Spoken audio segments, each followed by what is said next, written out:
Hyvää huomenta ja tervetuloa Smart Urban eFly-hankkeen webinaariin. Tervetuloa myös kaikille, jotka katsoo tätä tallenteelta, mihin aikaan hyvänsä katsotkin tätä. Tänä aamuna me jutellaan sähköisen lentoliikenteen ja työmatkustamisen tulevaisuudesta. Muistutan teitä vielä, että tämän tilaisuuden tallenne sekä käytetyt materiaalit tulee kaikille ilmoittautuneille jakoon tämän tilaisuuden jälkeen. Ja teillä on käytössä chatti, minne voitte lähettää kysymyksiä tämän tilaisuuden aikana. Poimitaan niitä sieltä sikäli kun pystytään poimimaan keskusteluun mukaan ja sikäli kun ei, niin lähetetään sitten tämmöinen question and answers juttu teille kaikille jälkikäteen chattiin tulleista kysymyksistä ja kommenteista. Mutta sitä kautta pääsette osallistumaan. Kiva kun olette mukana. Varmasti tulee mielenkiintoinen aamu mielenkiintoisen teeman parissa. Me ollaan saatu tänään vieraaksi kaksi asiantuntijaa, Gabriella Suortti American Express Global Business Travelista ja Riikka Rantakari Fitcomilta. Sen lisäksi meillä on studiossa Haagahelian omaa väkeä Jemina Kinnari, Sirpa Lassila ja Tuomas Sundman. Minä olen Minna-Mari Harmaala ja olen Smart Urban eFly-hankkeen projektipäällikkönä Haagaheliassa.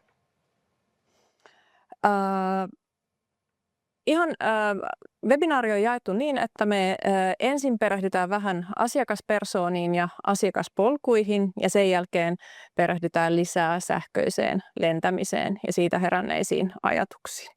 Kaikki, mitä tänään esitellään, perustuu hankkeessa tehtyyn haastattelututkimukseen, jota avataan tuossa vielä vähän lisää.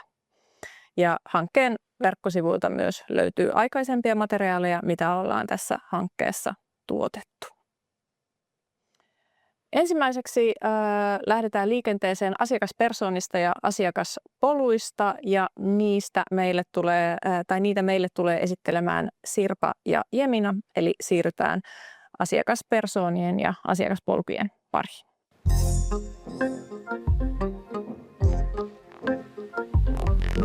Hei, mä olen Sirpa Lassila, yliopettaja Haagaheliasta ja kerron nyt meidän Smart Urban eFly-hankkeen asiakashaastatteluista.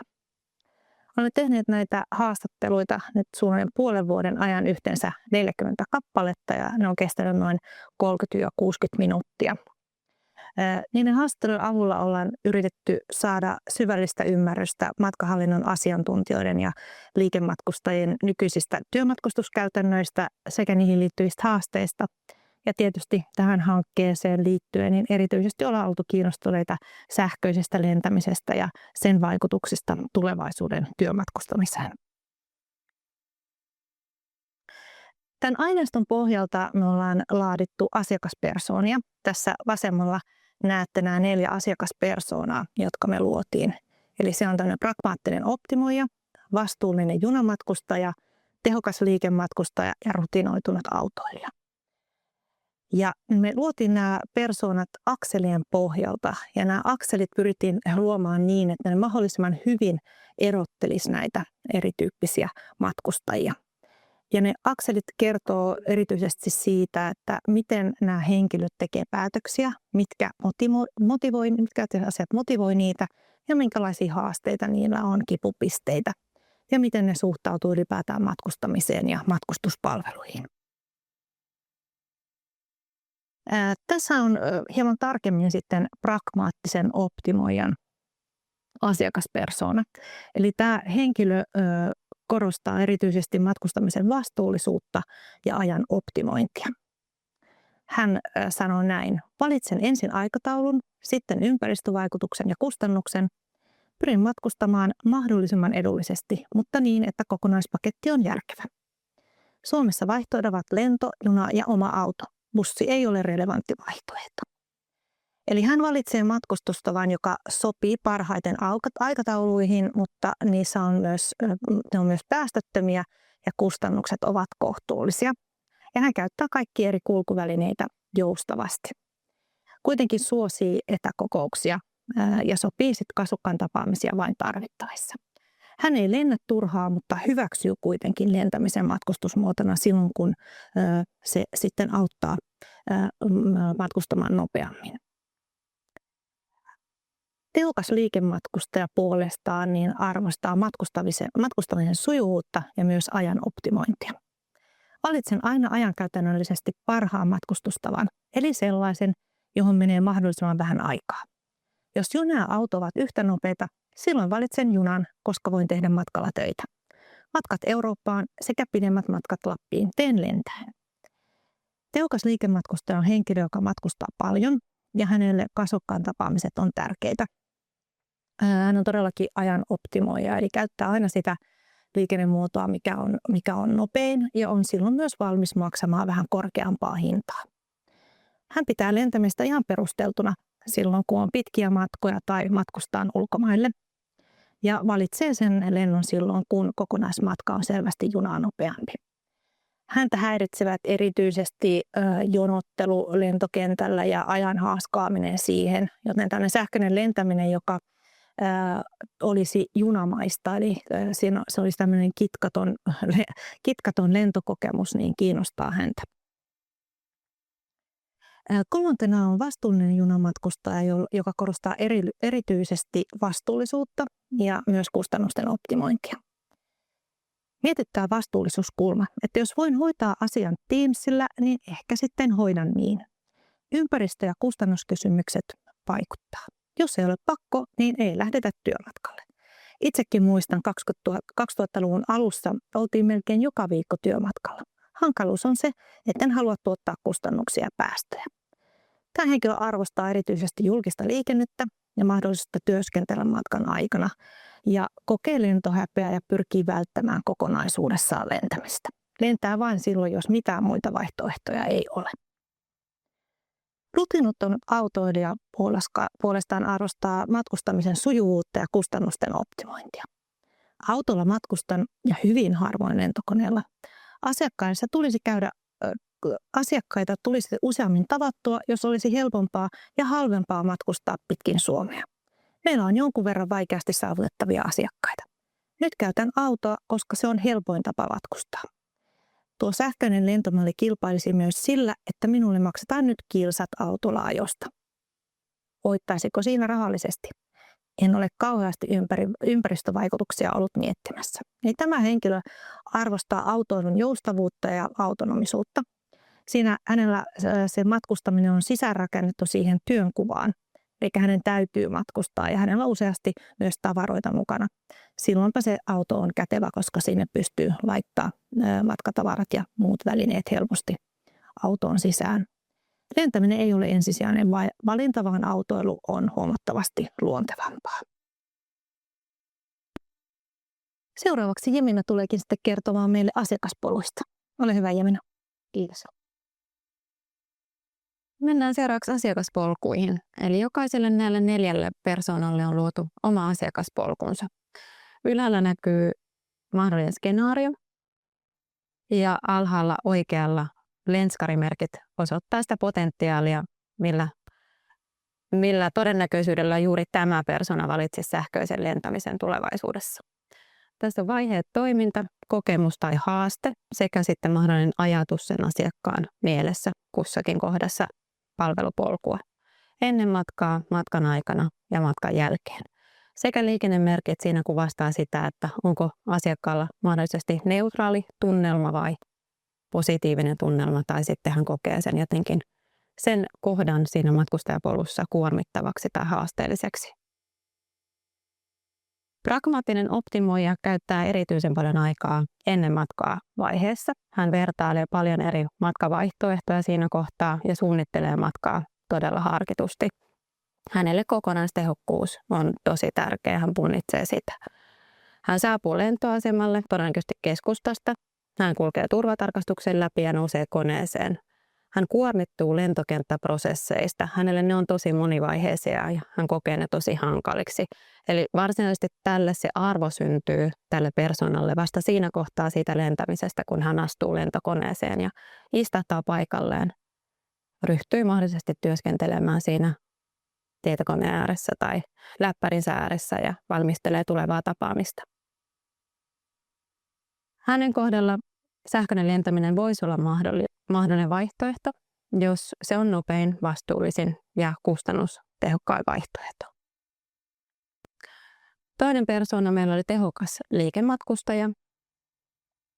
Hän varaa matkansa matkavarausjärjestelmästä. Hän valitsee todennäköisesti lennon.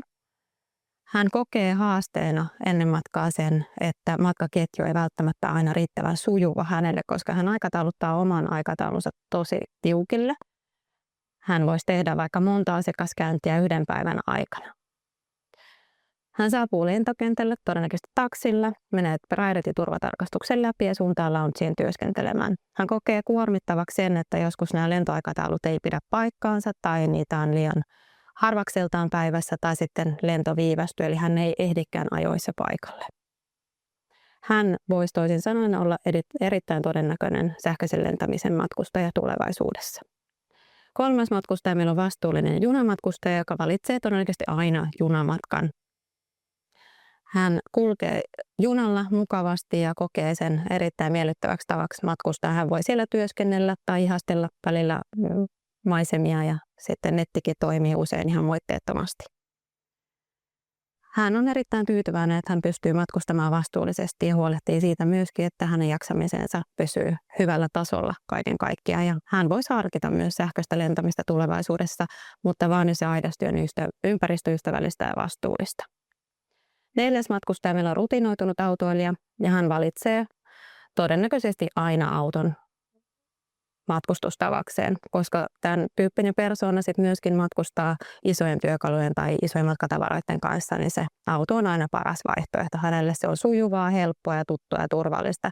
Toki kuormittavuutta voi synnyttää liikenneruuhkat tiettynä aikana päivässä tai tietyissä kaupungeissa voi olla semmoisia ruuhkia, mitkä hidastaa sitä matkaa, eli ne voi olla semmoisia haasteen paikkoja.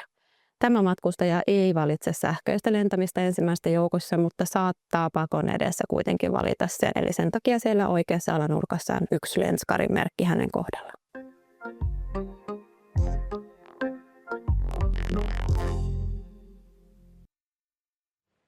Tervetuloa Gabriela ja Riikka keskustelemaan tänne meidän kanssamme tämän päivän aiheesta. Ja voitaisiin vaikka aloittaa sillä, että kertoisitte, että keitä te olette ja miten tämä päivän teema liittyy teihin. Aloitatko vaikka Gabriela? Joo, kiitoksia. Tosi kiva päästä tänne teidän kanssa keskustelemaan mielenkiintoisesta aiheesta. Ja tosissaan viimeiset 15 vuotta olen ollut liikematkustuksen erilaisissa teemoissa mukana matkatoimiston näkökulmasta. Eli nämä matkahallinnon ja liikematkustajan tarpeet nousee itse asiassa tässä arkisessa työssä kaiken aikaa esiin. Ja se, mikä ehkä tässä nyt sitten on myös mielenkiintoista, että siellä vaikka puhutaan asiakasorganisaatioista, niin tarpeita itse asiassa on erilaisia, niin tästä tuleekin niitä kivasti nyt sitten sivuttua ja pääsee vähän eri vinkkelistä miettimään tätä liikematkustusta ja sen tulevaisuutta, mikä itse asiassa kuitenkaan ei ole niin paljon tulevaisuutta siinä näkökulmassa, että näitä asioita keskustellaan ja nousee jo kaiken aikaa niin kuin pöydälle, että miten asiat voisi tehdä toisin ja helpommin. Hienoa, tervetuloa. Riikka. Kiitos. Joo, on tosiaan tosi kiva olla täällä keskustelemasta aiheesta, joka on tietysti erittäin tärkeä myös kestävän kehityksen ja kestävyyden näkökulmasta. Ja se on sitten taas se tematiikka, joka on itselleni ollut tässä reilun 25 vuoden ajan se keskeinen teema. Eli kestävän kehityksen ja vastuullisuuden parissa erityyppisten organisaatioiden kanssa. Ja miten tämä sitten liittyy tähän päivän teemaan, niin tietysti kaikki liikenneratkaisut infrastruktuureineen on erittäin keskeisiä siinä, että miten meidän yhteiskunta kulkee kohti kestävämpää huomista. Ja sen takia on tosi mielenkiintoista olla tässä puhumassa ja pallottelemassa myös tähän tematiikkaan liittyviä asioita. Kyllä, hieno saada sinut tänne tänään. Aloitetaan ihan sillä, että katsottiin tässä tämä esitys, niin minkälaisia ajatuksia nämä asiakaspersoonat ja asiakaspolut teissä herätti? Aloitatko Riikka vaikka? Joo, mun mielestä tässä oli hirveän hyvin saatu näitä erilaisia persoonia tähän kuvattua ja oikeastaan heti niin kuin löytää lähipiiristä ja täältä työelämästä niin kaikkiin näihin sitten sopivia henkilöitä.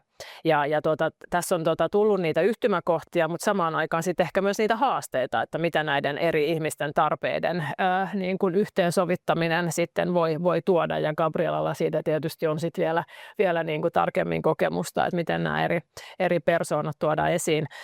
Toki näähän on aina luokitteluja ja mietin, että mihin lokeroon itse menisin, niin mä sanoisin, että mä olisin tuon 1 ja 3 niin kuin, välimuoto, eli tämmöinen vastuullinen ja pragmaattinen, niin siinä välillä sitten tehokas liikematkustus ei ehkä olisi se minun asiani, toki tehokkuus sinänsä ajankäytöllisesti ja kustannusten näkökulmasta ja myös ympäristön vaikutusten minimoimisen näkökulmasta. Ja ehkä tämmöinen rutinoitunut autoilija, niin se ei ole semmoinen, jossa sitten löydän oman syvimmän itseni, mutta todella mielenkiintoisia kyllä nämä persoonat. Joo, ja itse asiassa mä huomasin heti, että jos ajatellaan näitä 4, niin ensimmäiset 3, eli tämä rutinoitunut automatkustaja on ehkä semmoinen, joka ei tule siinä omassa arjessa samalla tavalla esiin, koska matkustaa sillä autolla. Mutta sitten nämä ensimmäiset 3, niin ne tulee tietyllä tavalla päivittäin esiin. Ja Riikka toi kivasti esiin, että mihinkä itse siellä persoonaan samastuisi. Mä sitten joudun sanomaan, että mä oon se tehokas liikematkustaja, että mulla on Eurooppa-tiimi ja asiakkaat on myös Euroopassa, niin joutuu juuri yrittää optimoimaan sen ajankäytön, että ehkä tämä 1 ja 2 välissä sanoisin, että kyllä se vastuullisuus siellä on, mutta sinne pitää ehdottomasti päästä ja se olisi ihanteellisin tilanteet, että asioihin pääsee vastuullisesti ja nopeasti. Ja se, mikä näissä persoonissa tuli itse asiassa esiin aika kovastikin, niin on itse asiassa, toki se lähtee siitä persoonasta itsestään, mutta vähän mietin sitä, että siellä ehkä tietyllä tavalla ei heijastunut sitä organisaation toivetta, sitä matkahallinnon toivetta, eli siellä mentiin kanta-asiakaskortit edellä. Aika harvoin organisaatioissa näkee sitä, että matkustajat voisivat tehdä valintoja sen mukaan, että minkälainen kanta-asiakaskortti siellä on taskussa. Että kyllä se pitäisi mennä puhutaan kokonaistaloudellisesta hyödystä, että päästään reippaasti hyödyntämään sitä työntekijän aikaa ja sitten myös se hinta on järkevästi kohdallaan, että se ehkä nousee enemmän esiin, mikä ei noussut noista persoonista samalla tavalla, niin siinä ehkä tulee tämmöinen mielenkiintoinen sitten, että mikä on sen persoonan tarve versus mikä on sitten matkahallinnon ja miten ne yhdistyy keskenään. Aivan, joo. Jos mä kommentoin tätä ihan lyhyesti, niin mulla oli sama havainto, hyvä, että nostit sen esiin ja silloin varsinkin matkustuspolitiikkojahan on muutettu paljon tässä viime vuosina. Ne on jonkin verran murroksissa ja siellä tulee paljon tätä kestävyystematiikkaa myös. Ja se on varmasti asia, joka ei sitten kaikille organisaation paljon matkustaville henkilöille ole kaikilta osin mieluisaakaan. Että jos esimerkiksi sitten matkustuspolitiikka ei enää tue tehokasta vaikka lentämistä, että siellä on muita vaihtoehtoja. Niin tässä nämä niin kuin polkujen täytyy kohdata se organisaation matkustuspolitiikka. Kyllä. Ja ennen kaikkea se pitää myös ehkä tulla mukaan se politiikka, jos ajatellaan näitä persoonia ja mihinkä he päätyy siinä matkustuksessaan, niin sehän pitäisi tulla siitä luontevasti sen koko polun varrelta, että lähti sitä tekemään sitä varausta sieltä itsevarausjärjestelmästä tai sitten suoraan sieltä palvelutiimistä esimerkiksi matkatoimistolta tai sitten suoraan näitä palvelutuottajilta, että siinä ei pitäisi näkyä sitä ristiriitaa samalla tavalla, mutta se täytyy sanoa ehkä, että jos mietitään vielä näitä vastuullisuusasioita, niin itse asiassa enemmän ja enemmän se nouseekin sieltä matkustajilta. Eli se on huomioitu siellä matkahallinnossa, politiikassa, mutta aika usein edelleen siellä mennään kustannuskärki edellä, eikä haluta laittaa sitä jotain lisää, mitä esimerkiksi vastuullisempi lentobensiini voisi olla sen osalta, että sitten se tarve nousee sieltä matkustajilta ja tähän ehkä, kun ei ole olemassa tiettyjä standardeja, niin jokaisella matkustajalla on myös näitä omia standardeja, mitä he haluavat niin kuin tuoda ja preferoida siinä, että ehkä helpottaisi, että se olisi läpinäkyvämpää enemmän jatkossa, jos mietitään esimerkiksi sitä pragmaattista optimoijaa, että hän pystyisi näkemään selkeämmin, että mikä on se hänen jalanjälkeensä siihen matkustukseen. Ja nykyään se näyttäytyykin hyvin, mutta niin, että se olisi vielä selkeämmin ja ehkä standardoidumpaa, kuulostaa kauhealta sanoa näin, mutta silloin se vertailukin olisi selkeämpää ja helpompaa sitten kaikille osapuolille. Kyllä. Entäs oliko siellä jotain teille yllättävää? No ei ehkä semmoista näissä persoonissa ei sinänsä ehkä semmoisia suuria yllätyksiä tullut esiin, että siellä oli kattavasti kyllä saatu huomioitua monia asioita, mutta kyllä just tämä, että kuinka paljon on niin kuin ihminen voi itse, siis henkilö voi itse vaikuttaa sit niihin valintoihin ja kuinka paljon sit siellä on sitä organisaatiota, niin sitä ei ehkä tässä nyt niin käsitelty, mutta ei näissä persoonissa ollut, tai sanotaan, että siellä ei ehkä puuttunut ainakaan mun mielestä mitään tiettyä sitten tahoa. On toki sitten niitä, jotka kieltäytyvät matkustamasta, että niitähän on kans jonkin verran, mutta että se on vielä aika pieni ryhmä, niin se ei sitten tässä näkynyt. Joo, ja itse asiassa mua ehkä yllätti juuri eniten tässä, kun täällä oli siinä junamatkustajassa oli, että ei matkusta, jos ei ole pakko. Ehkä sanoisin, että kukaan ei ainakaan työkseen matkusta, jos ei ole pakko. Että usein se alkaa jo siitä, että on se tarve lähteä jonnekin, joku syy. Ja siinä suomalaiset on varsinkin ollut todella pragmaattisia ja miettii sitä kustannushyötyä, mutta se, että jos se työ sitä edellyttää, niin kuinka moni voi tulla sanomaan, että mä en suostu matkustamaan, koska jos sitä ei pysty hoitamaan samalla tavalla yhtä ansiokkaasti tai saamaan niitä tuloksia, niin se on mielenkiintoinen. Sanoitkin, että se on pieni prosentti ja se on pieni prosentti, se tulee ehkä siinä esiin nykyään enemmän ja enemmän, että sitten lähdetään selvittämään, että mennään vaikka Keski-Eurooppaan junalla, mikä jostain muualta kuin Suomesta käsin on helpompaa, niin niitä aletaan enemmän tutkimaan, mutta sitten jos havaitaan, että se matkustaminen kestää 2-3 päivää sen 4 tunnin sijaan esimerkiksi, niin siinä tulee jo se, että mihinkä sitä aikaa oikeasti käytetään. Miten sitten näette nuo asiakaspersoonat vielä, että miten sitten teidän näkökulmasta niitä voisi hyödyntää esimerkiksi matkailukäytäntöjen kehittämisessä tai matkailupalveluiden kehittämisessä? No mä sanoisin niin, että siis, että jos näitä kaikkia tietoja, mitä tässä on, niin hyödynnettäisiin siinä, että miten kuullaan esimerkiksi niitä henkilöitä, jotka matkustavat paljon, niin sehän on valtavan iso kädenojennus näille ihmisille, että ymmärretään ne heidän tarpeet ja myös ne eri vaiheet, mitä he sitten käyvät läpi tässä niin kuin suunnitteluvaiheessa. Että se on semmoinen, mitä organisaatioiden kannattaa niin kuin hyödyntää ja se tietenkin voi osaltaan lisätä matkustusmyönteisyyttä, jos ollaan sitä vastaan, tai ylipäätänsä sitoutuneisuutta siihen organisaatioon, että me ymmärretään, minkälainen matkustajapersona on. Ja toivoisinkin, että organisaatiot, joissa on paljon matkustamista, niin hyödyntäisivät sitä, että kuulisivat ja kuuntelisivat sitä tarvetta ja toiveita, mitä näillä eri persoonilla on. Ja sitten samalla, kun mietitään sitä matkustuspolitiikkaa ja mietitään sitä, että minkälaisia esimerkiksi ympäristökysymyksiä huomioidaan, niin siinä sitä niin kuin peilattaisiin myös näihin erilaisiin persooniin. Ei niin, että ne persoonat yksin määrittelisivät sitä, mutta että huomioidaan myös näitä erilaisia tarpeita ja miten voidaan sitten sitouttaa esimerkiksi sit siihen valittuun matkustuslinjaukseen. Ja ehkä tuossa persoonissa tämä menee vähän siitä ohi, mutta tietyllä tavalla sielläkin näyttäytyy, että on tapahtumassa sellainen sukupolven murros matkustamisessa työmatkustuksen osalta. Ja itse asiassa niitä tarpeita tulee enemmän ja enemmän, että se ei ole vaan tämmöinen stereotypia tehokas liikematkustaja, vaan se on juuri itse asiassa kombinaatio näistä kaikista.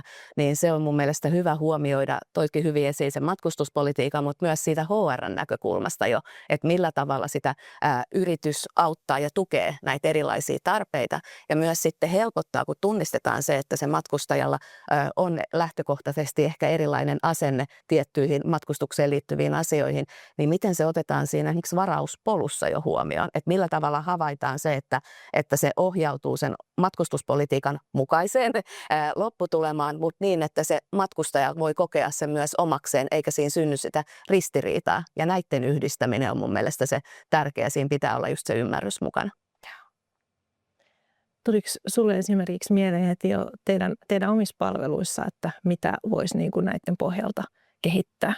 Ehdottomasti, ja itse asiassa se, mikä vähän pistää tuolla silmään tai korvaan, on se, että ristiriita, vastuullinen ja matkustus ei siinä tarvitse olla välttämättä ristiriita tai ei olekaan. Haluan allekirjoittaa sen, että asioita voi tehdä vastuullisesti ja mun mielestä se pystytään ottaa huomioon just esimerkiksi tämän palvelun polun osalta, kun lähdetään tekemään varauksia ja millä tavalla ohjataan ja millä tavalla ollaan läpinäkyviä siinä, että mitenkä siihen vastuulliseen lopputulemaan päästään tai mitenkä päästään vastuullisesti ja nopeasti. Eli edelleen mä en haluaisi nähdä näissä ristiriitaa näiden välillä.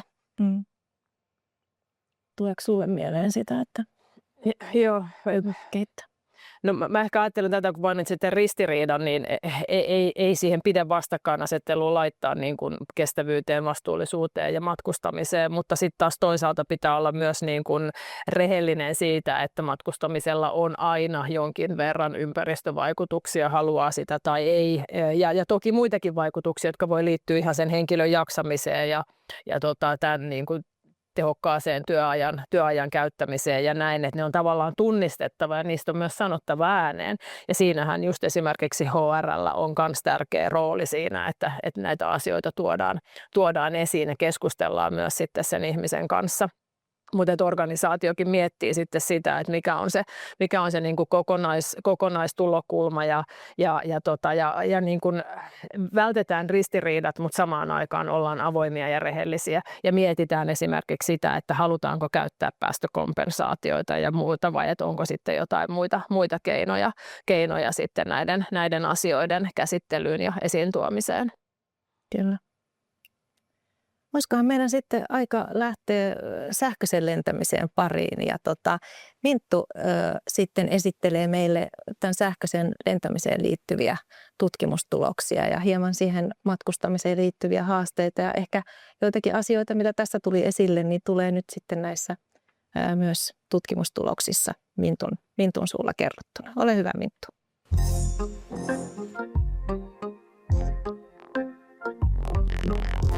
Moikka! Mä oon Harmela Minttu Haakaheliasta ja kerron nyt vähän meidän Smart Urban eFly-hankkeen haastattelututkimuksen tuloksista. Tässä aineistossa, mikä näette tässä ruudulla, niin oikealla puolella on sitaatteja meidän haastatteluaineistoista ja siinä voi perehtyä sitten lataamalla nämä, en käy niitä kaikkia tässä läpi.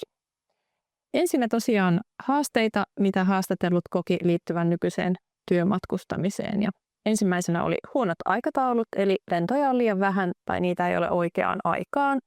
Eli se tarkoittaa sitä, että matkustaminen vie paljon aikaa, mahdollisesti matkustaja joutuu yöpymään, hankaloittaa myös kansainvälisten vieraiden liikkumista ja lisäävät kustannuksia. Tähän liittyvä sitaatti oli esimerkiksi näin, että maailmalta tulevat vieraat saattavat ensin olla Espoossa ja sitten lähteä Iisalmeen. Helsingistä Kuopioon lähtee aamulla Finnairin lento ja takaisin tulee lento illalla 17.15. Eli koko päivä menee lentojen lisäksi matkustamiseen. Tehtaalla järjestettäviin palavereihin ei jää kunnolla aikaa ja siksi työntekijät ovat usein 2 päivää paikan päällä. Haasteita on myös ajankäytön haasteet, eli matka-aikaa on hankala käyttää työskentelyyn ja turvatarkastukseen ja muuhun lentokentällä odotteluun menee liian paljon aikaa. Vapaa-aikaa arvostetaan myös niin paljon, että ei haluta käyttää sitä työmatkustamiseen. Kuormittavuus on myös selkeä haaste, eli aikaerot rasittaa matkustajia. Säästöt kustannuksissa johtaa kuormittaviin ratkaisuihin, eli juuri niihin yöpymisiin. Ja matkustaminen vaikuttaa siihen työn ulkopuoliseen elämään. Ja tässä hyvä sitaatti, jossa todetaan, että juhlapuheissa mietitään vireystilaa, mutta käytännössä jos kone lähtee 7, niin on oltava kentällä 5. Voisin tietysti päättää, että lähden aina edellisenä iltana ja siihen menisi 3 päivää. Siinä tulisi sitten 2 hotelliyötä. Kyllä se olisi vähän hankalaa. Haasteita liittyy myös kustannuksiin. Matkakustannukset nousee koko ajan. Toisaalta määrärahat matkustamiseen on pienentyneet ja ei haluta tuottaa kustannuksia. Matkajärjestelmät myös aiheuttaa omat haasteensa. Matkustuspolitiikka vaikuttaa joko vahvasti tai jossain määrin matkustamiseen, eli ne käytännöt vaihtelevat. Pienemmissä yrityksissä ei välttämättä ole matkustuspolitiikkaa, joka ohjaisi tai se koetaan hyvin kevyeksi, kun sitten taas suuremmissa yrityksissä matkustuspolitiikka sanelee oikeastaan koko lailla voimakkaasti sen, että mitä vaihtoehtoja on käytössä siihen työmatkustamiseen. Esimerkiksi sitaatissakin todetaan, että reittilennot on kilpailutettu, joten matkustamista ohjaavat valitut sopimustoimittajat sekä organisaation matkustussäännöt. Matkustuspolitiikka vaikuttaa myös siihen, miten paljon matkustamista ylipäätänsä harkitaan ja sen välttämättömyyttä punnitaan, eli onko syytä edes lähteä matkalle. Ja matkustamisen kokonaistaloudellisuus tulee myös huomioida. Sitten mennään sähköisen lentämiseen, eli mitä haastatellut siitä pohtivat, että se voisi heille tuoda tai mitä ajatuksia se herätti. Ja ensimmäinen ehkä tärkein on tämä ajan ja kustannusten säästö. Eli nykyinen lentokenttien toimintamalli ja useimmiten myös sijainnit vie paljon arvokasta aikaa. Lentokentät on kaukana ja tavanomaisestikin siirtymä voi olla lähemmäs tunnin ja kentällä menee aikaa kaikkeen muuhun kuin siihen itse lentämiseen hyvinkin pitkiä aikoja. Sähköinen lentäminen ketteriltä kentiltä voisi tuoda selkeitä ajan ja kustannusten säästöjä, erityisesti kaupungista kaupunkiin mallin kautta ja voitaisiin välttää näitä yöpymisiä. Ja tässä oli yksi tämmöinen tärkeä sitaatti, jos todetaan, että säästäisi niin paljon aikaa, että siitä jonkin preemion voisi maksaa tietenkin. Helsinki-Kuopio maksaa noin 350–450 euroa edestakaisin, plus siihen kaikki taksimatkat ja pysäköinnit. Laskimme, että jos edestakaisin matka jäisi alle 1000 euroa, niin siinä se kipukynnys ehkä kulkisi. Samaan aikaan todettava, että haastattelujen perusteella tämmöistä kokonais- ja vaihtoehtoiskustannusten huomiointia ei yrityksissä vielä isossa määrin toteutettu. Kaupunkikentät nähtiin varsin houkuttelevina vaihtoehtoina, eli se, että voidaan liikennöidä kaupungin keskustasta toiseen, se säästää aikaa ja on vaivatonta. Ja sijainti esimerkiksi keskeisen ostoskeskuksen tai rautatieaseman katolla houkutteli matkustajia myös.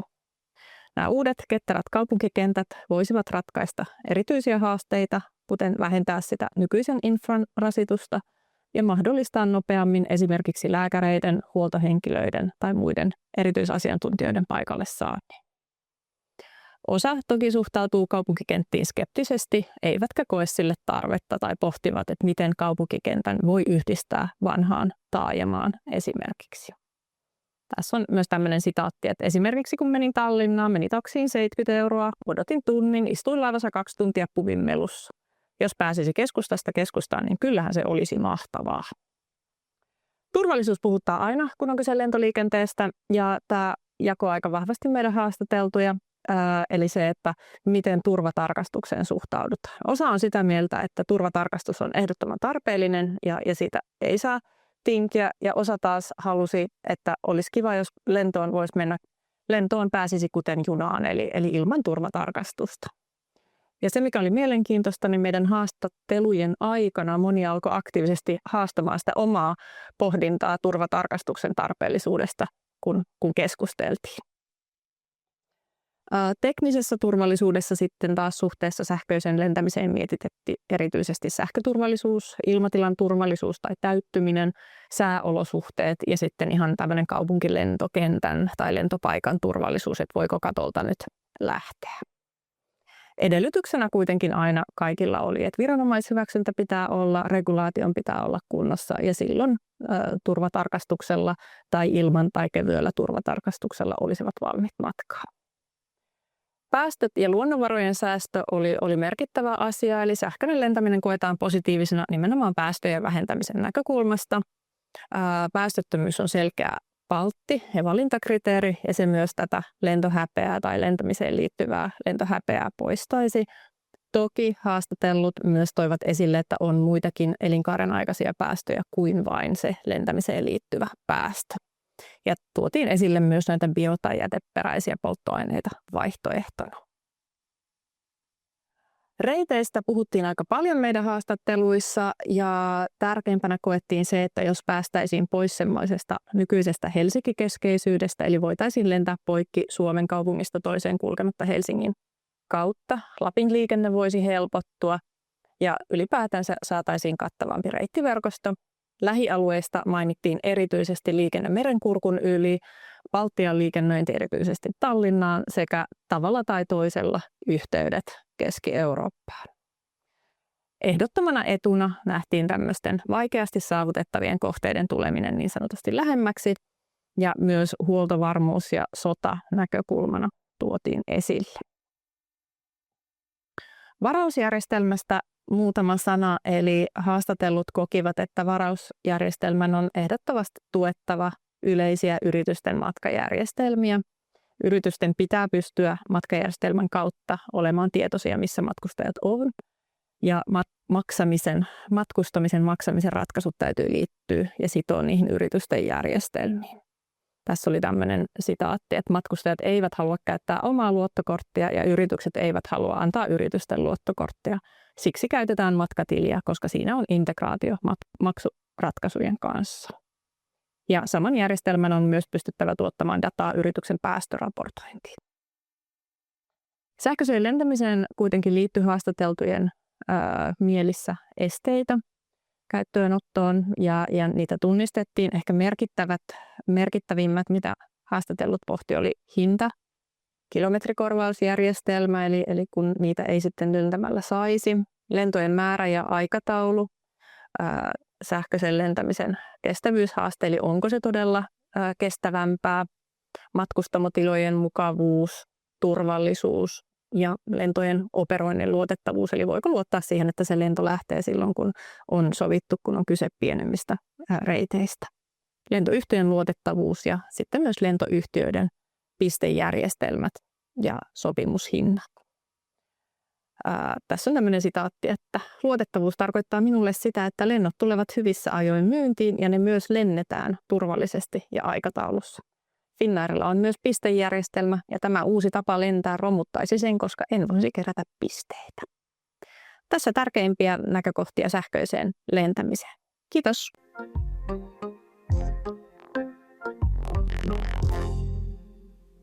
No niin, kiitos Minttu.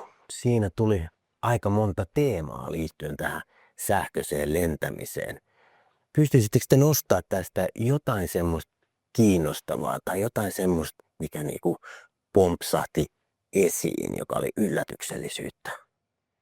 Mun mielestä se ei välttämättä se tuli esiin, että se ei ole yllätyks, mutta mun mielestä se on erikoista, että edelleen katsotaan vaan sitä yhtä lentolipun hintaa. Eli ei sitä kokonaiskustannusta, mikä tuolla tuli ehkä niillä matkustajilla esiin, mutta se on edelleen se, että minkä mukaan esimerkiksi matkustuslupa saadaan tai pyydetään, että on se lentolipun hinta, vaikka loppujen lopuksi se lentolipun hinta voi olla huomattavasti pienempi kuin se matkan kokonaiskustannus. Ja se on semmoinen, mitä niin kuin mietin, että se pitäisi tuoda enemmän keskiöön, että ymmärrettäisiin, että mikä on se kokonaishinta ja mikä hyöty sitten siellä on, että ei esimerkiksi tule niitä lisäyöpymisiä ja ennen kaikkea myös toit hyvin sen matkustajan hyvinvoinnin, niin myöskään, että ei tarvitse välttämättä käyttää niin paljon aikaa siihen matkustamiseen ja olla pois esimerkiksi sitten perheen luota kotoa. Tuossa mä olin ilahtunut siitä, että tässä haastatellut huomioivat esimerkiksi näitä koko elinkaaren aikaisia vaikutuksia, että vaikka ei nyt kauhean syvällisesti, mutta että ymmärretään, että se ei ole ainoastaan se päästö, mikä tapahtuu siinä mahdollisen kaupunkiin tai sähköisen lentämisen aikana, vaan mitä tapahtuu siinä, kun niitä tuotteita, lentokoneita valmistetaan, mitä tapahtuu, kun infrastruktuuria päivitetään ja näin, että se oli niin kuin ilahduttavaa, mutta toki ehkä sitten olisin odottanut, että sitä olisi vielä ehkä vähän syvällisemmin käsitelty. Ja ehkä semmoinen pieni yllätys, toki en ole koko haastatteluaineistoa nähnyt, niin on se, että miten tämä vaikuttaisi niin kuin kaupunki-infrastruktuuriin. Että jos tämmöisiä kaupunkikenttiä tulee, että vaikka ne niin kuin näissä suunnitelmissa ovat helposti lähestyttäviä ja eivät vaadi tietenkään sellaista tilaa kuin tämmöiset perinteiset lentokentät, mutta kyllähän niillä väistämättä olisi vaikutus siihen kaupunki-infrastruktuuriin. Ja voisiko esimerkiksi Helsingin keskustassa olla tämmöinen kaupunkikenttä? En tiedä. Tartutaan tuohon, toit esille tuon kokonaishinnan ja just niin kuin sä, Gabriella, sanoit, että moni ehkä haastateltava itse pohti sitä kokonaishintaa, että menee öitä ja menee taksiin ja menee siihen, mutta niin kuin sanoit, niin ehkä yrityksissä katsotaan, että lipun hinta X 100. Mitä siinä voisi olla, koska sehän on myös yksi tunnistettu este tuossa materiaalissa sille sähköisen lentämisen käyttöönotolle, että se hinta, eli se lentolipun hinta on ehkä korkeampi. Miten sitä pystyisi jotenkin viemään eteenpäin, sitä semmoista kokonaisvaltaista ajattelua? Mun mielestä nyt loppujen lopuksi ei edes ole ydinfysiikkaa, että sehän pitäisi siinä vaiheessa, kun ne matkalaskut tehdään, niin kyllähän se on siellä organisaatiossa tiedossa. Eli ehkä pitäisi ottaa pää pois puskasta ja katsoa, että mikä se todellinen kustannus siihen yksittäiseen matkaan on ja miten paljon siihen muodostuu niitä lisäkustannuksia. Että siinä vaiheessa, kun esimerkiksi tehdään jo vaikka sitä matkasuunnitelmaa, mikä osassa organisaatioissa pitää olla tehtynä ennen sitä matkaa, niin siihen otettaisiin jo mukaan ne sivukulut, mitä siihen matkustukseen muodostuu. Ja sitten huomataankin, että okei, se sivukulujen kustannus on tosissaan suurempi. Et nyt vaikka sitten maksettaisikin lentolipusta sen 200 € enemmän, niin sitten se itse asiassa jää pois sieltä sivukuluista. Niin tämän korostaminen ja myös ehkä sen ottaminen ihan puhtaasti siihen matkustuspolitiikkaan, että korostetaan siellä, kun siellä monesti käydään sitä keskustelua, että kokonaisvaltaisesti edullisiin ratkaisuja ja muuta, mutta sekin keskittyy siihen lentolipun hintaan. Eli katsottaisiin se, että se koko matkan kustannus ja myös siinä pystyisi ottaa sen vastuullisuuskulmankin, mikä osassa politiikoissa on jo mukana, mutta sen voisi vielä ottaa selkeästi, että se olisi edullinen ja sitten vastuullinen ja kestävä ja myös itse asiassa tässä tapauksessa myös sille työntekijälle HR-näkökulmasta vähemmän kuormittava. Ja yksi, mitä Riikka toit esille, on nämä kaupunkikentät, mikä liittyy siihen kokonaiskustannukseen, eli näitä sähköisen lentämisen hyötyjä ehkä, mitä tuosta haastatellut tunnisti, niin nehän realisoituu sitten vasta, kun on se näppärä lentopaikka, eli jää pois se lentokentän 2 tuntia ja sinne meneminen ja tunti taksissa se maksaakin jotakin. Eli näiden lentopaikkojen pitäisi olla niitä näppäriä, ketteriä, vähän juna-aseman tyyppisiä, ei tarvitse tulla etukäteen. Mitä sä Riikka pohdit siinä, kun sanoit, että saadaanko tämmöisiä? Mikä siinä voisi olla niin kuin edistävänä tai hidastavana? Tässä kaupunkikenttien näkökulmasta, no tietysti siinä tullaan ihan tämmöisiin niin kuin poliittisiin päätöksiin, että mitä halutaan tehdä infrastruktuurilla ja mikä on mahdollista. Onko ne houkuttelevia sitten mahdollisille palveluntarjoajille, sitten näiden lentojen tarjoajille. Ja tietysti siinä täytyisi olla ymmärrys myös siitä kokonaisvaikutuksista sekä ympäristövaikutuksista, asukkaille tulevista vaikutuksista ja kaupunkikentän lähellä asuville ihmisille, tuleeko esimerkiksi melua, ymmärtääkseni tällaisista ei tulisi juurikaan melua, mutta totta kai se vaikuttaa siihen, että minkälaista siellä on sitten olla. Eli siinä pitäisi tämmöistä sosiaalista hyväksyttävyyttä olla myös. Ja totta kai sitten on sitten nämä regulatiiviset kysymykset tässä painavat myös. Mutta pitäisi tietenkin katsoa, että miten se istuu sitten tähän niin kuin liikennekulttuuriin ja liikenneinfrastruktuuriin. Uskoisin, että semmoisissa paikkakunnissa tai esimerkiksi saaristossa tai muuta, niin hyväksyttävyys on suurempi ehkä, kun ne on vaikeasti tavoitettavissa tai jos sinne ei ole sitten junareittejä tai muuta. Mutta onko se sama tilanne sitten myös kaikissa tiiviimmin asutuissa kaupunkialueilla, niin tämä on varmasti yksi asia, jota sitten selvitetään, jos ja kun tämmöinen kaupunkikenttäasia ja sähköinen lentäminen edistyy. No, tuo on mielenkiintoista. Itsekin kiinnitti huomioon tuossa materiaalisesta hinnasta, kun aloitettiin puhua vaikka niin kuin miten hinta määrittää. Ja mun mielestä tuossa oli, jos ei kaikilla, niin melkein kaikilla tuli jossain vaiheessa esiin se hinta ja sitten nämä kaupunkikentät ja näin. Mutta olisiko jotain semmoista vielä, jos mietitään niin kuin se ylätasolla, niin semmoisia niin nimittäjä, jotka vaikuttaisi sitten, että liikematkustus, sähköinen liikematkustus, niin kasvaisi? No, mun mielestä mikä oli mielenkiintoista, siellä näkyy ne matkustajavastaukset. Nehän oli ostamassa jo lipuja lähdössä. Ja sitten taas ehkä matkahallinto, ne joutuu käymään ne faktat ja perusteet läpi, että se oikeasti istuu ja on sen yritysohjeistuksen ja kulttuurin mukainen. Niin mun mielestä ehkä se, mikä olisi tärkeää, niin käydä tämä keskustelu siellä, että mitä asioita siellä nyt on semmoisia, mitkä on hyvä ottaa huomioon, että siihen ollaan varauduttu ja valmiita. Sittenhän se oli taas positiivista, että siellä selkeästi se tarve on, mutta miten se tarve mahdollistetaan, niin niiden nyt sitten tämmöinen läpikäyminen ja raapaisu siellä organisaatioissa ja että mitä se voisi tulevaisuudessa tuoda, koska se mikä esimerkiksi näistä turvallisuusasioista tulee esiin, niin on, että junaanhan mennään ihan tällä tavoin. Suomessa ei ole mitään estettä, jos ajatellaan näitä kaupunkikeskittymiä, niin täällä ollaan Pasilassa ja juna-aseman vieressä ja siitä tulee liikennettä ja miksei tähän nyt mahtuisi sitten joku ilman kauttakin tulemaan tähän samaan yhtä liikennöityyn tämmöiseen hubin, jos ajatellaan siinä näkökulmasta, niin ehkä mieluummin se, että miettii ne mahdollisuudet, edut ja hyödyt ja sitten millä tavalla ottaa huomioon ne, mitä pitää saada selvitetty tai taklattua tämmöisen turvallisuuden ja ohjeistuksen näkökulmasta. No, tiedät. Joo, tämä turvallisuusnäkökulma ylipäätänsä on ihan hyvinkin keskeinen, mikä liittyy sekä tähän niin kuin kaupunkiturvallisuuteen ja sitten matkustajien turvallisuuteen, että se on tosi iso asia. Ja tietysti tietoturvallisuus myös, että miten jos ajatellaan, että nämä ovat sitten tämmöisessä sähköjärjestelmässä kiinni, tuntematta nyt lainkaan sitten minkälainen se ihan konkreettinen infrastruktuuri olisi, niin kyllähän siinä on mietittävä myös näitä kysymyksiä hyvinkin laajasti, tätä tietoturvaa ja lentoturvaa ja ihmisten turvaa ja kaupunkiturvallisuutta ja muuta. Että se on todella niin kuin iso kysymys kaikkinensa. Ja se liittyy myös siihen, että minkälaisia ratkaisuja sitten organisaatiot tekee sen matkustamisen suhteen. Että jos nyt ehkä yksi asiantuntijana voit vielä tätä sitten korjata, jos olen väärässä, mutta kyllähän siinä niin kuin sen yrityksen tai organisaation ensisijainen tehtävä on saada ne ihmiset turvallisesti paikasta A paikkaan B.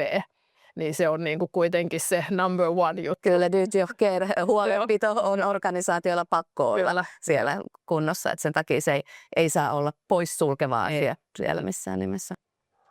Nythän meillä ei vielä näitä sähköisiä lenskareita ole, mitä tässä haastatteluaineistossakin on kuvailuaineistona käytetty, mutta toisaalta on sitten luettu tällä viikolla uutisia jo niin kuin hyvinkin pitkälle kehittyneistä ideoista ehkä muualla maailmassa, mutta jos nyt mietitään, että meillä olisi nämä tämmöiset sähköiset lentolaitteet, mitä tässäkin hyödynnettiin haastatteluissa, niin miten se voisi muuttaa sitä liikematkustusta? Mitä teillä tulee niin kuin ensimmäisenä mieleen, että miten liikematkustus muuttuisi, jos meillä olisi tämmöiset tuotteet? No ainakin vaihtoehtoja olisi enemmän, mikä on tietysti tervetullutta monelle organisaatiolle, yksilölle ja näin. Mä näen siinä paljon potentiaalia myös tietyille toimialoille. Sehän voisi esimerkiksi turismille, terveydenhuollon toimialoille tuoda niin kuin paljon mahdollisuuksia laajentaa toimintaa tai hankkia uusia asiakkaita ja uusia yhteistyökumppaneita. Siinä on paljon potentiaalia. Tämähän tällä olisi varmasti vaikutusta myös tämmöisiin aluepoliittisiinkin päätöksiin ja toisaalta aluepolitiikka niihin varmasti vaikuttaisi. Et paljon vaihtoehtoja ja paljon positiivista, mutta sitten samaan aikaan niin kyllä tietysti tästä täytyy sit muistaa, että me eletään niukkojen resurssien ja vähenevien resurssien maailmassa, että nämä niin kuin asiat pitää sitten tarkkaan tietysti niin kuin laskea ja harkita, että miten niihin ylipäätänsä yhteiskunta lähtee, miten organisaatiot niihin sitten lähtee mukaan ja minkälaisia tämmöisiä kustannushyötyarvioita tehdään. Mä toit sen aluepolitiikan esiin ja itse asiassa se on yksi asia, että se tietyllä tavalla sanelee se, että missä meillä on yrityksiä ja organisaatioita, mihin sitä liikematkustusta tehdään. Ja yksi haastehan on se, että on vaikea saada hyviä tekijöitä, osaajia työskentelemään niissä yrityksissä, jotka on esimerkiksi haastavissa paikoissa, minne ei pääse niin nopeasti liikkumaan. Niin mun mielestä tämä avaisi sitten taas sillä tavalla ihan erilaisen mahdollisuuden saada ettei me olla vain pienemmissä keskittymissä ja sitten saada myös sitä osaavaa henkilökuntaa, koska hybridityöskentelymalli on jo olemassa. Se ei edellytä sitä, että kaikkien tarvitsee olla 5 päivää viikossa siellä paikkakunnalla, mutta se, että siellä ollaan vaikka sitten sen 2-3 päivää ja se ei mene siitä päivästä se suurin osa siihen matkustukseen, niin se mahdollistaa sitten ihan mun mielestä sen osaamisen levittämisen esimerkiksi Suomen sisällä uudella tavalla. Joo, tässähän taisi ollakin yksi sitaattikin, missä tuotiin esille sitä, että niin kuin kestää tunti kentälle ja 2 tuntia kentällä ja sitten lennetään ja sitten ei jääkään aikaa siellä tehtaalla. Ja haastatteluissa tuli vähän esille tämä työntekijän näkökulma, minkä toit esille, mutta jonkin verran myös tämä kansainvälisten vieraiden, kun halutaan heitä kierrättää jossakin tehtailla tai sitten ihan, että on tehdas Suomessa ja tehdas Ruotsissa ja tuli muutama semmoinen tilanne, että oikein huomasi, että haastateltava alkoi miettiä, että hetkinen, toihan olisikin tosi helppoa mennä sinne Ruotsiin, että nyt me mennään ensin Helsinkiin ja sitten me mennään Tukholmaan ja sitten me mennään tonne ja sitten me mennään tänne. Niin semmoinen varmasti niin kuin avaisi ihan uusia niin kuin näkökulmia myös siihen liiketoimintaan. tähän täytyy se sanoa, että itse kun on eurooppalaisia niin kuin vieraita täällä Suomessa vienyt eri paikkoihin Suomessa, niin varsinkin tämmöinen poikittaisliikenne on erittäin haastavaa. Niin kuin itä-länsi-suunnassa, niin se vaatii aikamoisia taikatemppuja, että sen saa niin kuin järkevässä aikaraamissa tehtyä, niin tämmöisiinhän tämä olisi aivan erinomainen ratkaisu, varsinkin jos se on nimenomaan niin, että siinä ne reitit on suunniteltu niin kuin niiden tarpeiden mukaan ja vielä jopa niin, että jos ne reitit on ehkä joustaviakin jossain määrin. Ja ehkä vielä tuohon kommenttina, että sitä mitä ei ajatella, keski-eurooppalainen, vaikka osaa hyvin maantiedon, niin yllättyy, kun tulee Suomeen. Ja esimerkiksi on ollut tilanne, että lento on peruttu Keski-Suomeen sitten Helsingistä, kun on tänne saavuttu. Sitten onkin yllätys, että me otetaan bussia, me matkustetaan 5 tuntia ja ei edes olla vielä itse asiassa keskivälissä maantieteellistä Suomea. Niin tämä on niinku se, että me suomalaiset tämä tiedetään, mutta sitten ehkä myös vältytään tämmöisistä yllätyksiltä ja pystyttäisiin tuomaan niitä asiakkaita, mahdollisia sijoittajia, investoijia ihan eri tavalla ja näyttämään sitä mahdollisuutta ja kapasiteettia, mitä pitkällä, isolla Suomella on. Mä poimin tähän väliin vaan kommenttina, että siellä on aktiivista keskustelua chatissa liittyen ehkä tuommoisiin teknisiin, tai tämmöisiin niin kuin liiketoiminnallisia teknisiin, että miten kenttiä, kuka operoisi kenttiä ja kuka lentäisi, minkä tyyppinen lentoyhtiö voisi olla tässä sähkölentämisessä. Näitähän me ei varsinaisesti ehkä tässä pystytä vastaamaan, ellei teillä ole bisnesideaa takataskussa. Että näihin varmaan palata. Itse näen, että tämä on ehkä toimiala, mikä ei ihan vielä ole tässä. Niin kuin me tiedetään, että niitä laitteita ei vielä ole, mutta sitten kun se mahdollisuus on, niin uskon, että niitä toimijoita tulee. Ne ei ehkä tule olemaan ne isot lentoyhtiöt, mitkä meillä tänään on, jotka sitten lentäisi näitä, vaan ne voi olla pienempiä kenttiä. Tuumas on meillä vähän katsonut, että kuinka paljon Suomessa on kenttiä, miten niitä voisi hyödyntää siis tällä hetkellä niin kuin ei aktiivikäytössä olevia kenttiä. Et uskon itse, että niitä kyllä löytyy. Ja näihinhän on ollut semmoista päänavausta, ei sähköisillä lentokoneilla, koska niitä ei ole, mutta pienemmillä kalustoilla, millä just esimerkiksi mennään Pohjois-Suomen ja Pohjois-Ruotsin väliä. Ja haaste on ehkä ollut just se, että ei ole vielä löydetty sitä sitoutuneisuutta niiltä organisaatioilta, mutta havaittiin kyllä, että itse asiassa se toimi se reitti, mutta ehkä tässä päästään taas siihen, että otettaisiin huomioon se kokonaisaika, kokonaiskustannus, eikä vaan keskityttäisi siihen yhteen kuluun ja ennen kaikkea, kun se vastuullisuus kasvaa, niin siellä on monilla yrityksillä erilaiset nollapäästötavoitteet, niin millä tavoin esimerkiksi näitä pystyttäisiin edistämään sitten siinä tekemisessä, että kyllä niin kuin valitettavasti ei ole nyt perustaa tämmöisiä pisteitä eikä tätä takataskussa, mutta sanoisin, että maailma alkaa olla enemmän ja enemmän siihen valmis, mistä me ollaan huomattu nyt esimerkiksi ihan lähiviikkoinakin, kun Euroopassa on kymmeniä tuhansia lentoja peruttu sen osalta, että ei ole resursseja, ei ole materiaalia ja sitten nähdään se, että itse asiassa tarve välillä olisikin esimerkiksi pienemmille kapasiteetin koneille, kun täyttää niitä. Tämä ei ole, mäkään en näe, että tämä on kilpaileva tämmöiselle pääverkostolle, mitä lennetään Suomessa, vaan tämä on ennen kaikkea lisä sit näihin poikittaisiin. Joo, ja tässä se, että vaikka tuntuu, että tämä on ehkä nyt kaukaista tulevaisuutta vielä, mutta juurikin tässä oli jo aiemmin siitä, että nyt on luettu jo tälläkin viikolla, että muun muassa sitten Aasiassa jo kehitetään näitä lentäviä autoja, että ne tulisi aika nopeastikin kuitenkin sitten liikenteeseen, niin tämähän pakottaa jo miettimään näitä infrastruktuuria ja sääntöjä ja muuta joka tapauksessa tämmöisille lentäville objekteille. Toivottavasti ei tunnistamattomille, mutta lentäville objekteille, niin kun teknologia kehittyy, infrastruktuuri kehittyy, ehkä hyväksyttävyys kehittyy, ehkä löydetään myös ympäristövaikutuksiltaan vähemmän niin kuin kielteisiä ratkaisuja, niin tämä voi olla itse asiassa edessämme nopeammin kun ehkä tässä kuvittelemme, että jos me ajatellaan ylipäätänsä, miten teknologia on kehittynyt viimeisen 20 vuoden aikana tai 10 vuoden aikanakin, niin ne on ottanut ihan valtavia harppauksia. Ja tässä voi käydä samoin. Kyllä. Ja varmasti tuossa tulikin niinku vastausta osaan kysymyksiä, mitä tuolla chatissa oli liittyen siihen, että miksei nyt jo operoijat lentäisi näitä, jos siellä kysyntää ja potentiaalia on. Mutta niin kuin sanottiinkin, niin kalusto on hyvin erilainen, jos mietitään sitä sähköistä lentämistä ja myös ne, että minkälaiset etäisyydet, minkälaisia etäisyyksiä voidaan lentää sitten. Mutta tulisiko teille mieleen just jotain tämmöistä konkretiaa, kun tuossa tuli vaikka Mintun esityksessä tuossa alussa, niin tuli tämä Tallinna, Helsinki ja siinä mainittiin siitä, että just, että kestää kauan mennä vaikka sitten satamaan ja sitten taksilla keskustaan ja sitten sä istut siellä melussa laivapuvissa ja näin. Mutta tulisiko niinku Suomesta semmoisia esimerkkejä, että onko teille, kuuletteko te teidän asiakaskunnasta siitä, että näitä niinku lyhyitä matkoja, että voi kun oiskin joku lento, mutta ei vaan ole.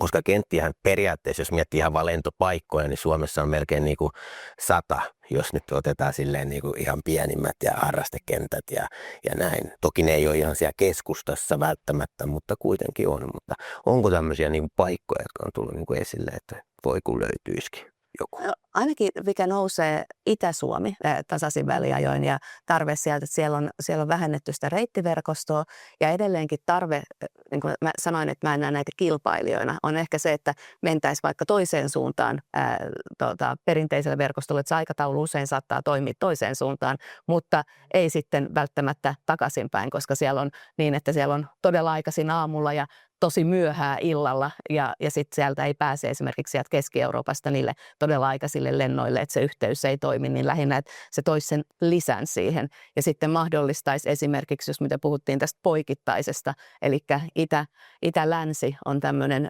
missä joutuu aika paljon käyttää sitä autoa, eli nämä heavy automatkustajat on sitten, tekee siinä välissä, mutta kun se sama matkustaja onkin jo lähtenyt vaikka maailmalta liikenteeseen, niin hänellä ei ole auto, että sitten se tarkoittaisi autovuokraamista tai junan ja muiden yhdistämistä, niin lähinnä niin kuin tämmöisen erilaisten jo tietyllä tavalla olemassa olevien pisteiden yhdistäminen olisi niin kuin se ideaalitilanne. Ainakin omasta ja niiden matkustajien näkökulmasta, jonka kanssa on keskusteltu, että mitä tarvittaisiin. Kyllä.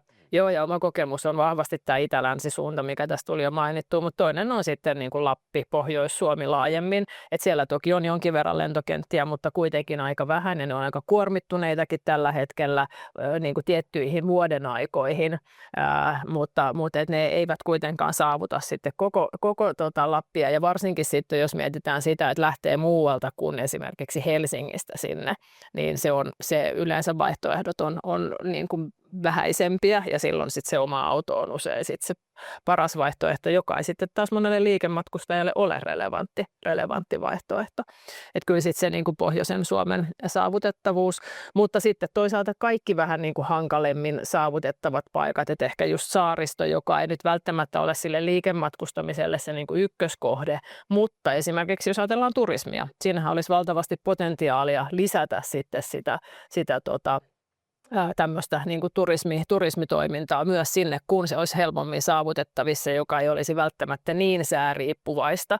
Toki varmasti sääolosuhteet vaikuttaisivat myös tähän sähköiseen lentämiseen, mutta että se toisi sitten niin kuin uusia mahdollisuuksia ja uutta potentiaalia.